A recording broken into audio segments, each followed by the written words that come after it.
Welcome to the Tech Egg. Don't get scrambled. Enjoy the video. You open Outlook and head straight to the Rules interface. No fluff. If you're on Windows, click File, then Manage Rules and Alerts. On Mac, use Outlook Preferences Rules.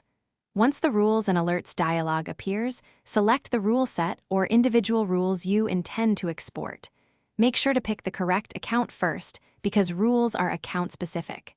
This initial selection defines what you'll save, so verify rule names and enabled status before moving on to the export step.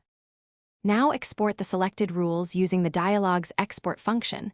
This creates a rules file you can transfer or backup. On Windows, choose Export Rules and save the RWZ file to a chosen folder.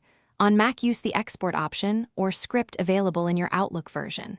Give the file a clear name that includes the account and date so you can identify it later. Once done, confirm the file size and location so you can locate it for import or for storage on a backup drive. Finish by verifying the export and understanding how to restore it. To import, open Manage Rules and Alerts and choose Import Rules. Selecting your saved file, Outlook will merge or replace depending on options.